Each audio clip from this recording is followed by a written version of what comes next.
E daí a gente vai para um próximo tópico, né, que emenda, que é biotecnologia e engenharia genética, né? Porque daí a gente vai para esse caminho do quase o homem mexendo na vida, de certa forma, né? Na forma natural da vida, né? Então, mudando, fazendo edição de gene, né? Criando seres humanos, né? Com características que você pode criar.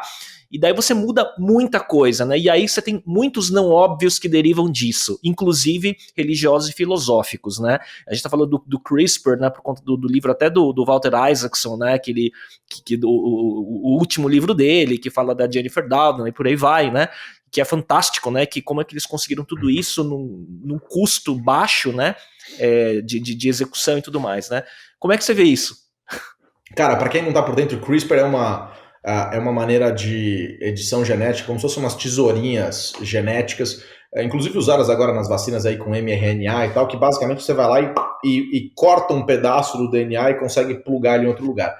Os transgênicos têm muito disso, né? Então você pega um pedaço do morango que dura mais no frio e põe ele na banana, então a banana dura mais no frio. O que, obviamente, não faz mal, né? Porque você está comendo morango e banana do ponto de vista genético, quer dizer, você não está criando a genética. Isso, inclusive, é proibido internacionalmente, você criar combinações que não existiam. O que não significa que não dê para fazer, o que não significa que não tenha gente fazendo, significa só que é proibido, certo?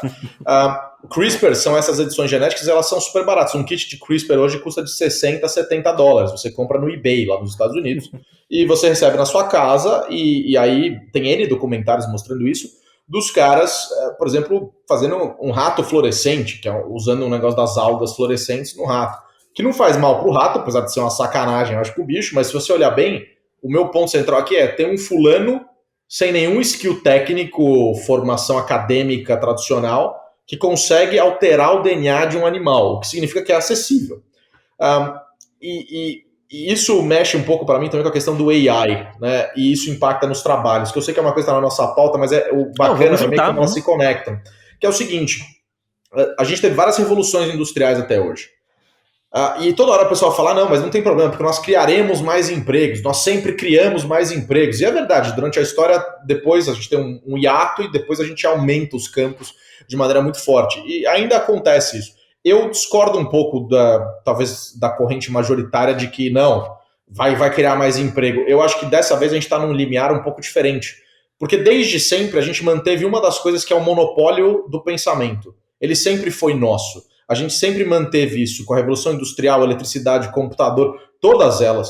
A gente continuou sendo o ser pensante. Em Brasília, uns mais ou menos, mas no geral, nós continuamos sendo o ser que pensa no planeta, certo? A gente, de fato, continuou com essa exclusividade, esse monopólio. E agora, isso muda, porque a gente consegue alterar, a gente consegue criar um ser mais inteligente do que nós em potencial, o que deve acontecer em algum momento, ou seja, com uma capacidade cognitiva maior do que a nossa, e de outro lado, a gente pode criar espécies do ponto de vista biológico ou biotecnológico, conectando máquina e humano, que é uma coisa que deve acontecer também.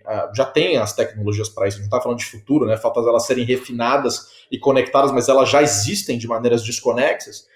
O que muda essencialmente o que é o ser humano. Então a gente tem o potencial, em outras palavras, de criar os nossos substitutos, assim como o Homo sapiens substituiu o Neandertal. E é ruim se a gente pensar como sendo o Neandertal substituído, ou o Homo sapiens substituído, mas se a gente for aquilo que a gente criou para frente, aquilo que a gente fala tanto para as empresas, né, de destrua o seu próprio modelo, crie a sua próxima jornada, crie o seu próprio concorrente, é basicamente a mesma coisa, mas no âmbito humano. Então, assim, é aquele limiar entre nós vamos ser aquilo que nos destruiu e continuar preponderantes e relevantes, ou a gente vai criar uma concorrência. O que eu vejo de grande pepino nisso, e um dos grandes desafios éticos para o futuro, é de que a gente talvez todo mundo tenha acesso a esse troço. Isso parece muito bacana, mas assim como redes sociais se tornaram um ambiente de ódio, crimes e meio que terra de ninguém, apesar de haver legislação e tal, pode ser que no ambiente genético aconteça a mesma coisa.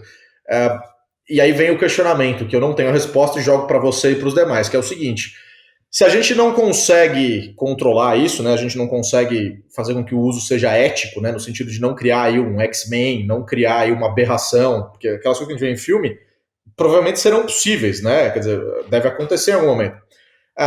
já tem inclusive relatos de um médico chinês que fez crianças imunes a HIV, rubéola e sarampo, um monte de coisa. Depois desmentiu, mas não desmentiu e tal. Então meio que, né, vai rolar. O ponto é que já é possível, então já tem alguém duvidando. Há 40 anos você fala, até parece, e agora já é possível. E aí a minha questão central é, se a gente tem uma dificuldade de impedir, o que a gente faz? A gente vai igual aos governos e tenta bloquear, põe lei em tudo, impede, proíbe, mas o negócio custa $60, você compra pela internet, o conhecimento está disponível gratuito, sem patentes, ou a gente busca uma maneira de educar as pessoas e acelerar o processo de adoção. Ou seja, se não dá para você segurar, por que a gente não acelera isso e faz isso chegar para todos? Porque se isso chegar só para uma parcela da população, não é um diferencial econômico, uma desigualdade econômica que é não só salutar, eu sei que você fala, nossa, como a desigualdade econômica é salutar? A desigualdade econômica é o que permite a riqueza. A pobreza é um problema, sem dúvida. A desigualdade econômica é o que permite que exista o Léo, por exemplo, que está super bem de vida com uma guitarra ali atrás, e o Jeff Bezos, que está um pouco melhor, e tudo bem, não quer dizer que o Léo é incompetente, quer dizer que o Jeff Bezos entrega valor para a sociedade num nível absurdo, e por isso ele é o cara mais rico do planeta. Olha só, veja, você falou Jeff Bezos, tinha um alarme na minha Alexa programada para 8 p.m. Alexa, para. Meu, que incrível. Tá vendo? Ele tá, juro por ele Deus tá que ouvindo. aconteceu isso. Ele tá ouvindo, ele tá de olho. Então, assim, o que é o negócio? A gente criaria uma concorrência que não se pega mais. Porque a riqueza, ela é transitória, ela vai para lá e para cá, ela muda de país, muda de pessoa, muda de empresa. Mas se você criar um ser melhor do que o outro, tem algum Neandertal andando por aí? E se isso for uma vantagem competitiva para uma nação, né, por exemplo, qual a diferença disso de um Hitler, por exemplo, buscando uma raça perfeita, do ponto de vista moral da coisa, né? Então tem esse ponto. Como é que se lida com o esporte que você premia a diferença humana natural e o esforço para gerar uma competição, e quando você cria pessoas perfeitas com doping genético e por aí vai, como é que você faz isso, né? Então ele impacta tanta coisa, né? Não, e no limiar, né? Como é que você sabe que foi feito ou não foi, né? O próprio doping, geralmente a gente tem o problema e depois a gente vai criando as soluções. Aparece o vírus de computador, a gente cria o antivírus. Aparece o Covid, a gente cria a vacina. Então, a solução vem depois. Então, em algum momento, a galera vai criar os super-humanos, se é que já não estão por aí, vão competir nas Olimpíadas e o cara vai correr mais e não sei o quê. E aí uma hora vão descobrir, porque vai ter o exame, mas se é o DNA, como é que você consegue? Entendeu? É muito difícil de você determinar. Você vai ter que ter um exame de DNA Peraí, só um minuto que a Siri ficou com inveja da sua Alexa e apareceu aqui. Tá se sentindo por fora. Mas assim, como é que você vai ter que ter um exame de quando era criança para pegar o DNA da criança e mapear para parear com o DNA de quando é adulto? Então, você começa a criar ou ver se o gene tem remendo do CRISPR, entendeu? Vai pegar o dos pais, vai fazer um cross, vai ter... Sabe, são coisas... são desafios que a gente tem pela frente que são muito interessantes. E geralmente eles estão pautados na ética, né? A gente começou falando de carro autônomo, tem um negócio que chama Moral Machine. Eu não sei se você já viu isso, mas é baseado num negócio que se chama The Trolley Problem, que é um negócio proposto pelo MIT. Que é basicamente... Você já deve ter ouvido, você só não está ligando o nome, que é o seguinte... Você está numa encruzilhada com seu carro autônomo e ele... tem ali num cruzamento, tem uma idosa atravessando e uma criança de 8 anos. E aí, cara, qual que ele mata, né? E cada cultura é diferente. As culturas asiáticas, orientais, de maneira geral, preponderam pelo idoso, pelo ancião e tal. E as ocidentais, geralmente, pela criança. E nenhuma tá certa ou errada. É a cultura. Cada uma tem o seu tchan ali. Elas têm o porquê e tal. Mas como é que você programa isso no carro? Porque hoje você, em tese, mesmo que subliminarmente, decide. Mas como é que você programa isso? Veja que o problema não é de tecnologia. O carro faz o que você quiser já. Ele já obedece, ele já vira, ele já vai, ele já dirige sozinho. Então o problema não é de tecnologia. O problema é ético. E aí, lembra que a gente falou logo no comecinho que futurismo, desenho de futuro não tem a ver com tecnologia e tem a ver com comportamento humano? O gargalo é sempre no ser humano. Veja só, aqui a GM nunca vai lançar uma frota de carro que dirige 100% sozinho enquanto alguém não resolver esse negócio do ponto de vista legal e ético. E o legal só tem porque senão eles tomam um nabo jurídico, compliance não vai liberar. Então, quem é o responsável? O programador? A montadora? O fulano que está dirigindo? Mas não foi ele que programou o carro.